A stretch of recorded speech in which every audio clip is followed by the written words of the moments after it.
Topshirma 0201 ko'rinishlar berilgan ko'rneki keskini bo'yicha titibning 3 ko'rinishi A3 formatida suzuv.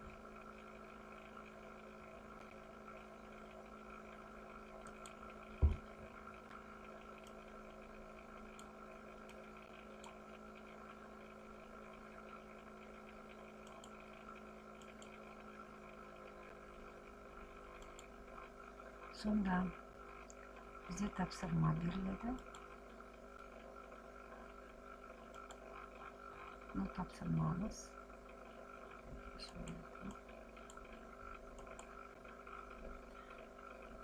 bir nusxada 3 topshirma beriladi. Sonra birinchi topshirmasi qarapayım, ikkinchisi sal ko'tarilib, uchinchi o'rdan ko'tariladi. Sebebi avvallari bor. Bir necha geometriyalik dengelerden kuralgan oyuğa var. O geometriyalik dengeleri oyuğan. İkincisi ortaşa ko'tariladi. Bu da iki geometriyalik dengelerden kuruluğu mümkün. Және oyuğa var. Birinchi topshirmamiz eng qarapayım dengelerden kuralgan, және oyuğa da qarapayım. Birinchi topshirmadan boshlaymiz. Ish ko'rinishini o'rnatib uchun oldin bu tetik bo'lishak 3D ko'rinishida qalay ko'rinayotganligini aniqlab olaylik. Sonra to'rtburchli prizma ulkani, to'rtburchli prizma kishi ko'lamidagi biyiqligida kishi o'rindoq uchun 3D'sini o'rindoq uchun form ishini tushunish uchun yugoslaviya izometriyaga kiramiz. Undan keyin eshikni tanlaymiz. Sol jag'i mushkani bosamiz. Birden o'ng jag'ini bosamiz. Limani belgilaymiz. O'rtani bosamiz. Және ulkan eshikdan boshlaydi. Ulkan prizmadan boshlaydi. O'ng jaqdagi o'lchami 45, biyiqligi 24, terеңdigi 36. O'ng jaqda 45 teramiz. Endi bosamiz.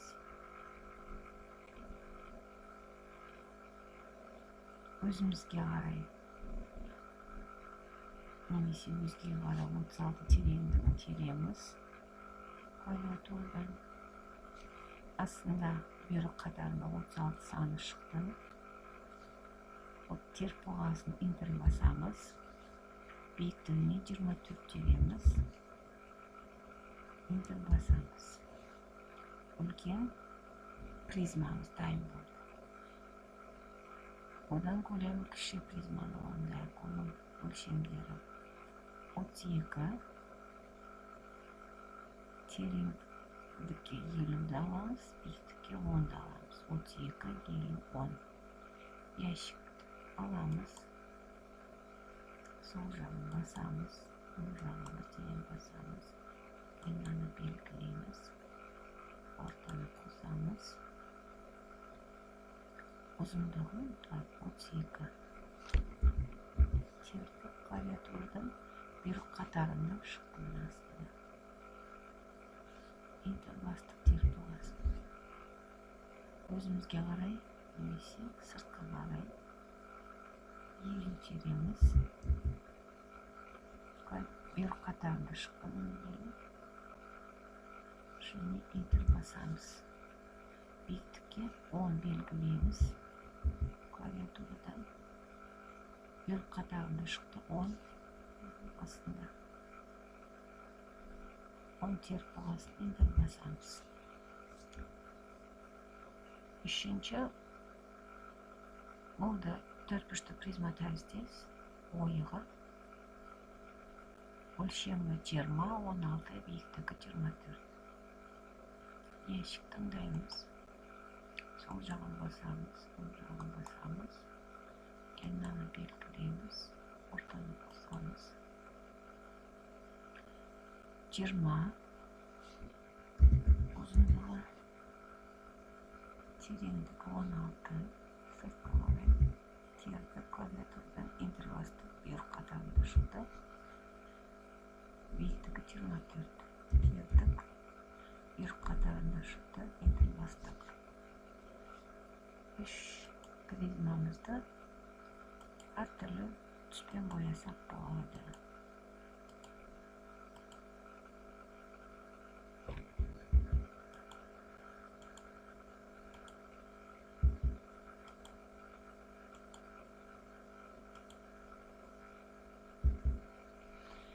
Енді кіші призманы аламыз, ойығы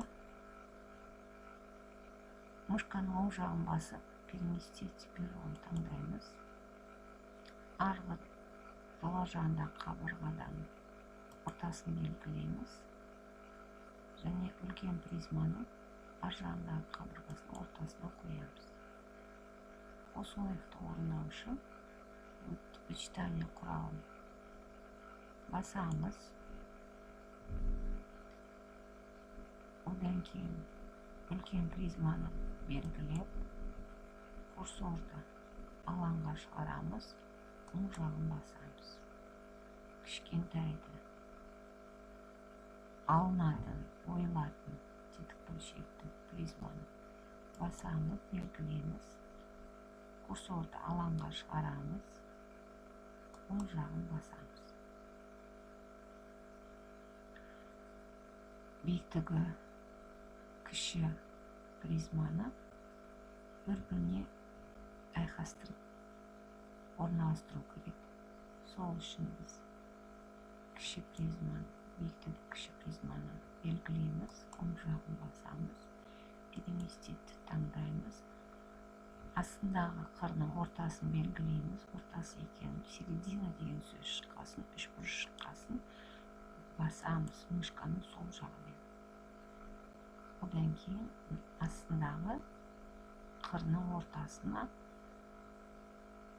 тағы да мышқаның сол жағын басамыз, қойдық. Енді ол бір-біріне айқастыру керек 22 миллиметрге. Биіктігі кіші призманы белгілейміз, мышқаның оң жағын белгілеп болғасын, мышқаның оң жағын басамыз, переместить бұйрығын таңдаймыз. Кез келген төбені белгілесе болады, қырды белгілесе болады, бізге ыңғайлы жерін. Кез келген жерін аламыз және бағытын көрсетеміз ішке қарай. Орта міндетті түрде болу керек. Болмаса қисайып тұрады. Ішке қарай 22 белгілейміз. Бұйрық қатарында шықты астында. Бұйрық қатарында шықты. Бағытын көрсеттік. Enter басамыз. Бір-біріне кигізді. Енді бір тетік бөлшек, екінші тетік бөлшекке айырылмас үшін оны қосу керек. Ол үшін объединение құралын таңдаймыз, басамыз, сол жағымен мышқаны. Екі бір-біріне қосылатын тетік бөлшектерді белгілейміз, астынан екеуді белгіленді. Мышқаның оң жағын басамыз, екеуді қосылды. Біздің тапсырмамыз осы тетік бөлшектің 3 көрінісін орындау керек.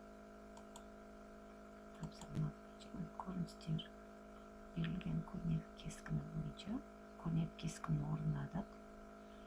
Тетіктің 3 көрінісін А3 форматына сызу. Берілген тетік бөлшек енді 3 көрінісін орындау керек. Орындау үшін 3 көрінісін 3D юго-западныйдан біз сверху апарсаңыздар, сверху деген құралын басамыз. Біздің тетік бөлшек жоғарыдан қарағандағы көріністе осындай болады екен. және алдынан қарағандағы мынау біз жақтан оң қолдан оң жақтан қарағандағы көрініс қалай болады екен? Ол үшін спереди деп басамыз. Егер жақындататын болсақ, спереди көрінісінде мұны ойығы бізге көрінбейді. Осылай орналасады екен. Ал жанынан қарағанда слева дегенді бассақ, жанынан қарағандағы көрінісі осылай болады екен. Бізге ойық көрінбейді және жандағы қырлар көрінбейді. Жұмысты өзімізге ыңғайландырып төбесінен қарағандағын қоямыз. Көрінісі мышқаның ортасындағы бекунокты өзге сыртқа қарай айналдырсақ үлкейеді, өзімізге қарай айландырсақ кішірейеді. Одан кейін үстінен басып тұрсақ, тетік бөлшек қимылдайды. Енді төбеден қарағандағы көрінісін орындайық. Ол үшін мына тетік бөлшекке қарап, өлшемдеріне қарап орындаса болады. Алдымен көгілдір призманы сызамыз, кейін оның ішіне көк призманы орналастырамыз. Ол үшін жетпіс континуус қара свойствоға кіріп белгілеп аламыз және с линиями қалып, өлшемге қарап 32-50 төбеден қарағандағы төртбұрыш сызамыз. Солға қарай 32, төменге қарай 50, интер басамыз. Оңға қарай бағыттаймыз да 32 тереміз. Клавиатурадан бұйрық қатарында төменде шықтым. Интер басамыз. Төбеге қарай қосамыз және мышқаны оң жағын бассақ болады. Интерді бұйрық осымен аяқталды. Енді ішіндегі көк призманы сызамыз. Бөлек сызбасақ болады. Алдымен өлшемін қарап алайық. 45, 36 төртбұрышын сызып аламыз. Линияны белгілеп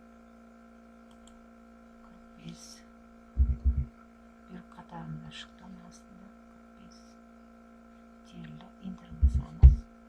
Төменге қарай 36 тердік. Бұйрық қатарында шықты. Интер басамыз. Қайттан 45 тердік. Интер басамыз. Есептейміз 36-дан 16-ны алсақ 20 болады. 20-ны 2-ге бөлсек 10 болады. Сонда жоғары қарай 10 тереміз. Тереңдігі бізде 20 деп белгіленіп тұр. Тереңдігі 20 тереміз. Интер басамыз. Ішке қарай 16 ойығын белгілейміз. Интер басамыз. Сыртқа қарай қайтадан 20 тереміз. Интер басамыз. Бастапқы нүктеге қосамыз. Оң жағын басып, интер таңдаймыз. Бұйрық осымен аяқталды жұмысымыз. Төбесінен астынан белгіледім. Астынан белгілеп, тағы мышқаны сол жағын бастық. Оң жағын басамыз. Переместить бұйрығын таңдаймыз. Сол жағындағы қырын серединасын тауып аламыз да, мышқаны сол жағын басып, бірінші сызылған призманы ортасына орналастырамыз. Бірақ бұл орналасу дұрыс емес, ішке айқасу керек. Барлық қырлар қайттан белгілеп аламыз. Оң жағын басамыз. Белгілеп болғасын, мышқаны оң жағын переместить таңдаймыз. Ортасына аламыз да бағыттаймыз ішке қарай. Сөйтіп өлшемін 22 тереміз. 22 айқасып тұр. 22 тереміз, бағыттаймыз. Қай жағына айқас тұрған бағыттаймыз. Интер басамыз. 2 тетік бөлшек бір-бірімен айқасты, бірақ мына қыры көрінбейді. Сол үшін ол қырды біз үземіз. Қандай құралды қолданамыз? Изменить панелінде, изменить панелі. Соның ішіндегі разорвать в точке деген таңдаймыз. Қайсын өзі керек? Қырды таңдаймыз. Мұны выберите объект деп тұр. Үзілетін объект. Брик, выберите объект. Таңдадық. Келесі точка разрыва дейді.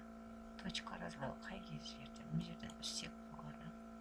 Міне 2 бөлік кескін пайда болды. Сол кескін белгіленіш шетін бері қарай тартамыз төменге. Қызыл болып тұрған кезде басып тұрып,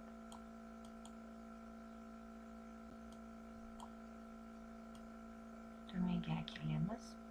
Қай жерде тоқтау керек, сол жерден орналастырамыз. Дұрыс болмады.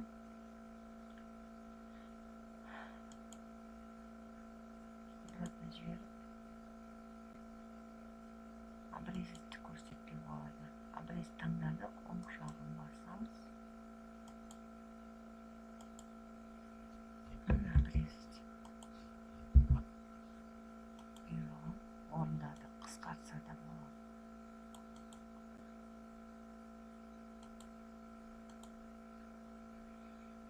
Төбеден қарағандағы көрінісі дайын болды. Енді алдынан қарағандағы көрінісі қалай орындаймыз? Төбеден қарағандағы көрінісі дайын болды. Escape-пен шығамыз, мұны беріп. Енді алдынан қарағандағы көрінісі көрінеді.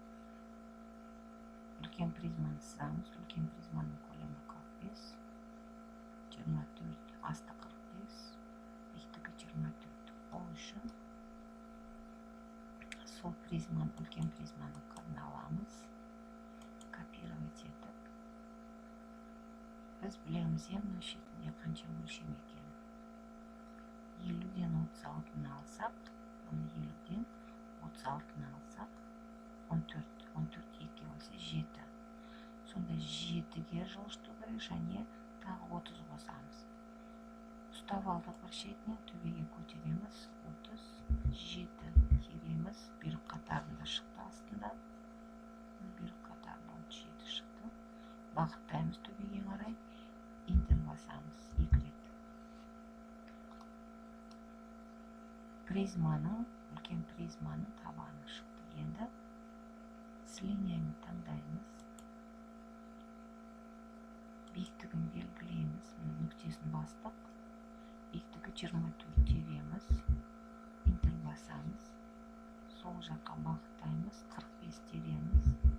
Интер басамыз. Төменге қарай. Қайтадан 24.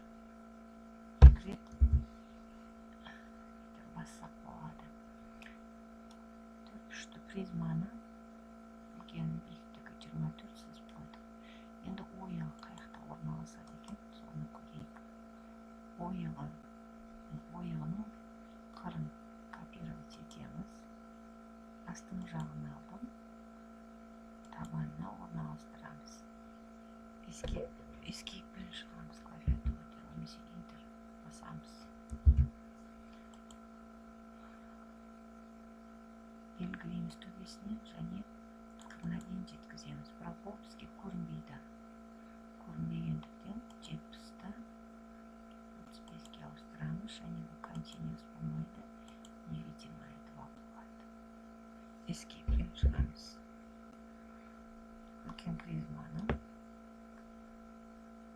пішінін салдық. Енді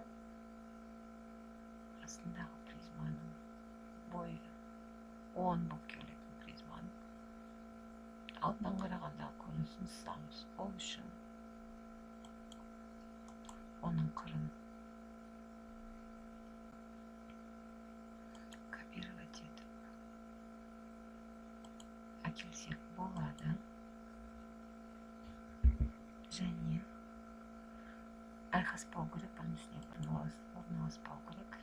Табанын, үлкен призманың табанын алдық та призманы созамыз. Эскейппен шығамыз. Және не болмас үшін слениями аламыз. Бойы 10 призманы 10 деп белгілейміз. Бір қатарында 10 шықты. Төбеге бағыттаймыз. Enter басамыз. Ішке қарай 32, 32 депті. 32 тереміз, Enter басамыз. Төменге қарай. Точканы нормаль дегенді болған кезде басамыз. Enter. Тағы басамыз. Сонымен біздің екі тетік бөлшегіміз бір-бірімен айқасып тұрғандай болды. Бірақ қыры айқасқан кезде бірдеңе болып қалады. Сол үшін оны қысқартамыз. Енді жанынан қарағанда 50 деген санның алдына тұратын болса, жанынан қалай көрінеді екен? Алдымен бойы 10 болып келетін призманың бір қырын 10 өлшеміне сәйкес қырын мына жерге қоямыз шетіне. Enter басамыз және қайтадан басып, оны копировать етіп жанына 30-ға, себебі алдынан қарағандағы көрініс және төбеден қарағандағы көріністің арасы 30 болғандықтан алдынан қарағандағы көрініс және жанынан қарағандағы көрініс, мына көріністің арасы 30 болу керек. 30 тердік, Enter бастық және оны ені 50 екен. 30-ға 50 қосамыз. 80 тереміз, Enter басамыз. Сонымен біздің төртбұрышты призманың екі биіктігі шықты.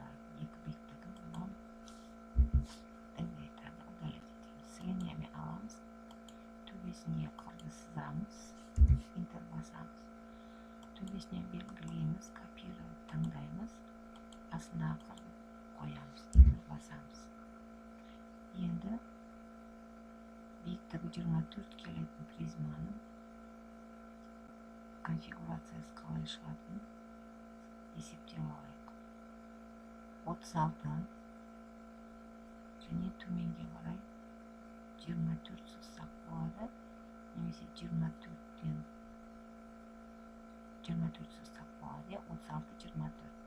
Сонда мен аламын, қасына сыза салайын, 24 биіктігі, Enter бастым, жанына 36, Enter бастым,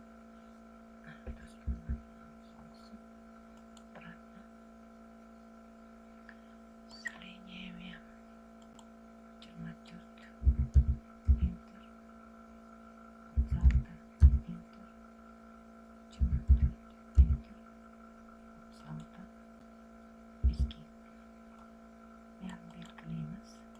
Төрт қырында оң жағын басып копировать, переместить таңдаймыз. Астындағы қырының ортасын белгілейміз да, бірінші сызған призманың ортасын табамыз. Мышканың сол жағын тағы рет басамыз. Енді үзу керек, мына екі қыры бізге астындағы қыры айқасқан жері көрінбейді бізге. Оны қалай білеміз? Алдында көрдік қой. Мына фигураны жаннан қарағандағы слева көрінісінде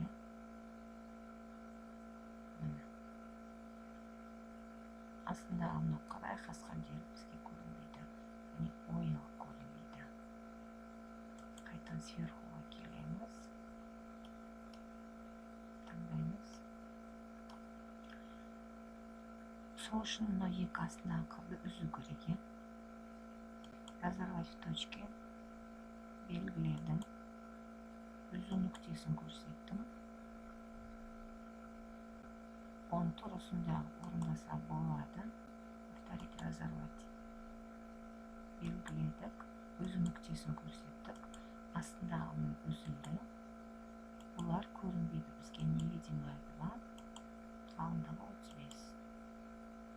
Escape шығамыз. Енді ортасындағы ойықтың конфигурациясын сызайық. Қасына мысалы төбеге қарай оның биіктігі 24 ойықтың және мына ені 16 аттың бөлшекті 16 тердің интервастың төменге 24 интер жанына қарай 16 escape бәрін белгілейміз. Переместить оң жағын басамыз, мышканы переместить құралын таңдаймыз, ортасын табамыз, басамыз мышканы сол жағын және астындағы призманың ортасын табамыз да бойы 10 келеді. Серединаны табамыз, мышканы сол жағын басамыз. Мына екі қара бізге көрінбейді, невидимаяға ауыстырамыз және оның қалыңдығы 35 болады. Escape'пен шығамыз. Мына екі көрінбейтін нәрсесін удалить етсек болады. Енді көріп тұрмыз. Тетік бөлшектің оң жағы мен сол жағы бірдей болғандықтан ось симметрияны сызу керекпіз. Ось симметрия акад. Оның қалыңдығы по умолчанию болу керек, немесе емчуға 25 боламыз. Сонымен с линиямен таңдаған кезде ортасын таңдап аламыз. Биіктігі 24, оң қосамыз, 34 қосамыз, 34 enter басамыз. Екі рет. Сонымен төбесінен және астынан 5 мм-ден шығып тұру керек. Сол үшін переместить таңдап, бір шетінен ұстап алып, төбеге қарай 5 мм жылжытамыз. Симметриялық тетік бөлшектің ось симметриясын сыздық. Төбеден қарағанда төбе жағы мен астыңғы жағы болды симметриялық болғандықтан біз қайтадан ось симметрияны сызамыз. Толығын сызамыз, ортасын табып толық сызамыз. Және бөлек-бөлек қылмасы үшін біз оны есептеуіміз керекпіз, иә? 45-тен 20 алсақ 25 болады. Және 10 қосамыз мұны. 32 мен 22, 10. Сонымен 25, 10, 35, 45 тереді екенбіз.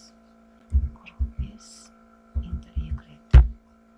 Ось симметрияның екі жағында шығып тұру керек. Сол үшін переместить құралын таңдаймыз да 5 мм-ге жылжытамыз. Үш көрінісіміз дайын болды. Өлшемін орындау үшін санайық. 1, 2, 3, 4, 5, 6, 7, 8, 9 өлшем болсын. Үшеуден бөлеміз әр көрініске. Ол өлшемді сызу үшін мен континууске ауысамын және линейный өлшем панелінен, размер панелінен ең бірінші құралды линейный таңдаймыз. Алдымен төбеде 20, 45 тұр, оңай. Қаяқта тұр, сол жерге белгілейміз. Мысалы 20 ойықты. Бір шетін бастық, сол жағын, екінші шетін таптық бастық, сол жағын көтердік. Арасын 10 көтереміз және enter басамыз. Келесі өлшем 45. Оң жағын басамыз. Повторить линейный құралын таңдаймыз. Бір шетімен екінші шетін белгілеп қойғасын. Төбеге қарай бағыттаймыз, 20 тереміз, enter басамыз. Соның екеуінің арасы 10-10-нан болды. Енді тағы бір өлшемді қойсақ болады. Қайсы өлшемді қойғымыз келеді, соны қоясыз. Бірақ ол тиімді жерде тұру керек. Мысалы 10 деген нешеде тұр екен. Сол 10-ды белгілесек болады. Бірақ 10-ды мына жақта белгілеген тиімді болады. Сол үшін 24 алсақ болады. 24. Төбесімен астын белгіледік, бағыттадық, 10 тердік, enter бастық. Сонымен 3 өлшем кетті. Енді 16-36 қалды. 16-36 жағына ортасында алдымен кіші өлшем 16 бағыттаймыз, төбеге 10 тереміз, enter басамыз. Келесі үлкен болады 36. Қалай орналасып тұр? Кіші жақын, үлкен алыс, иә? Қайтадан линейні бір шетін, екінші шетін белгілеп алғасын 20 тереміз, enter басамыз. Биіктігі 24 кетті, оны қайталамаймыз. 10 терсек болады, 10 тұр. Линейнейді қайтадан таңдаймыз. Төбесін мен астын белгілейміз. 10 қашықтықта орналастыру керек, enter. 10 тердік, enter бастық. Сонымен 3 өлшем кетті. Қалған өлшемдер 50 мен 32 және 22. Орналастырып көрейік. Алдымен 50-ді орналастырамыз. 50-дің төбесін астын белгілейміз. Қашықтықта 10 тереміз, enter басамыз. 32-ні терсек болады. 32 терсек болады. Бағыттаймыз төменге қарай. Қашықтықты 10 деп тереміз, enter басамыз. 22 қалды. Линейні таңдаймыз. Басын аяқ жағын белгіледік. Қашықтықты 10 деп терек, enter бастық. Осы жердің барлығын болдық. Енді болған тетік бөлшектің бәрін қайтадан астынан төбеге қарай бағыттап, мышқаның сол жағын бастық. Енді мышқаның оң жағын басамыз. Переместить таңдаймыз. Бір нүктені белгілеп аламыз. Басып, мышқаның сол жағымен ортаны алып қоямыз және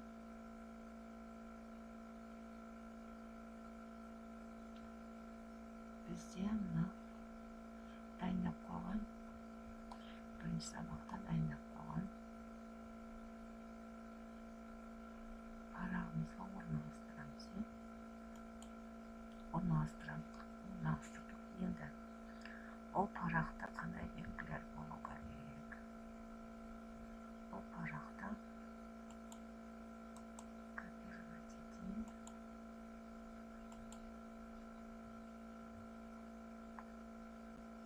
Қандай жазу болу керек екен? Мышқаны сол жағымен бастап ескертпен шықтым. Қайттан бастық, оң жағын, сол жағын белгіледік, төбесінен басып. Оң жағын мышқаны басып, полиомет құралын таңдады. Бір нүктені белгілеп аламыз да 180 теремізді enter басамыз. Сонда бұл жазу кіші сәл биіктігін көтеру керек. Редактировать таңдаймыз. Бәрін белгілейміз және 5-тің орнына 7-ні таңдаймыз. Окей, таңдап болғасын. Переместить құралын аламыз. Және орналастырамыз ортасына. Қандай жазу бар екен? Проекциялық сызу болу керек. Біздің тапсырмамыздың номерлері коды 0201. Енді біз бірінші нұсқаны орындадық. Тапсырманың бірінші нұсқаның бірінші варианты. Бізде бірінші вариант, бірінші нұсқа. Бірінші нұсқаның бірінші тапсырмасын орындадық. Ол үшін қалай жазамыз? 02 екінші тапсырманың екінші тақырыптың бірінші тапсырмасы.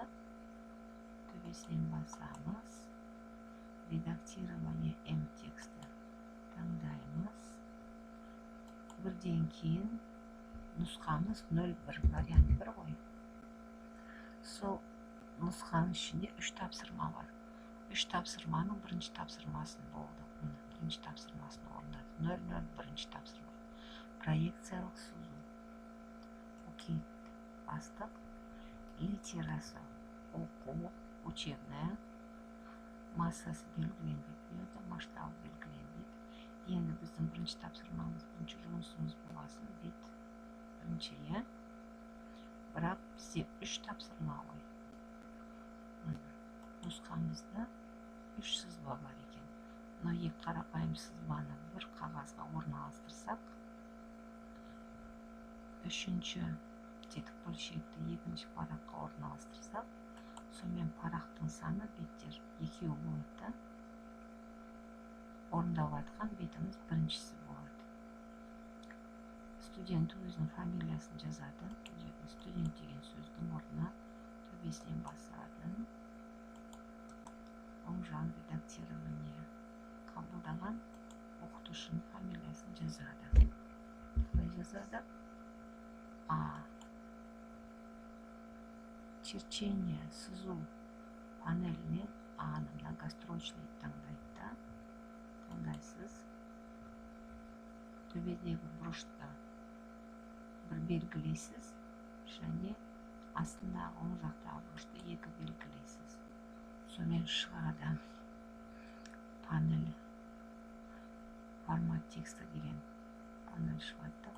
O'rtasini belgilaymiz. Kursor turadi. Bittaga 2,5 deb belgilaysiz. 3,5 turadi. So'ng yozasiz. O'qituvchining familiyasi. Student degan so'zni o'rniga studentning familiyasi yozib qo'yasiz. Okey deysiz. Chiqadi shu yerdan. Qalay to'nkirish kerak yozuvda? Bu yozuv chetda bo'lsa, YouTube'dagi yozuv 26-chi grafani ichidagi yozuv bittaga 5 bo'ladi. To'g'ri o'zini olib, qalay to'nkirib berayotgan ko'rsatdim. Endi injenerlik dizayn va kompyuterlik grafika kafedrasi SM misol 25 Minskka mumkin bo'lib 2 jundov kerak bo'ladigan bo'lsa, tugmadan bosamiz, redakирование teksti. Undan keyin o'zgartsak bo'ladi. O'smimni topshirma birinchi tetik bo'lshakning ish ko'rinishini o'rnaldi. Endi 3D'miz o'rnashtiraylik desak, bunday harakat jasov kerak. Konseptualniy, vizualniy stilini panelning ishini konseptualniy tanlaymiz. Поиска panelning ishini mировая система координатini bosamiz. Aslini belgilab, boshqani so'ng jag'ini bosib, undan keyin o'ng jag'ini bosib, kopировать базовый точка tanlaymizda, базовый точкаning o'zini tanlaymiz. Endi faylga kiramiz. Pechat belgilaymiz. Bunday bo'lsin. Buni o'rtaga setkamiz.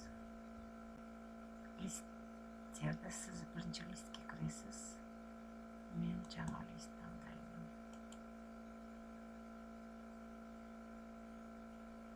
Жаңа list tanlab, so'ng ishga kiraman. Жаңа list ochildi. Menga 14-chi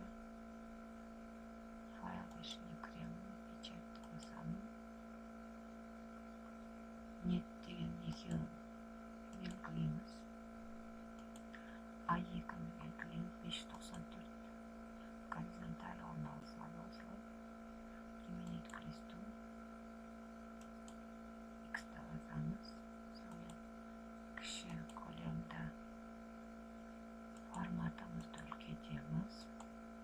Shuni kopировать etganda вставить etamiz. Mana вставить etmoqni nажимimiz chiqadi o'sha yerdan. Listni bosamiz, modelga o'tamiz. Yugo-zapadniy tanlaydi bo'lsak, bizdan tetik bo'lshagimiz chizgan 3D'miz.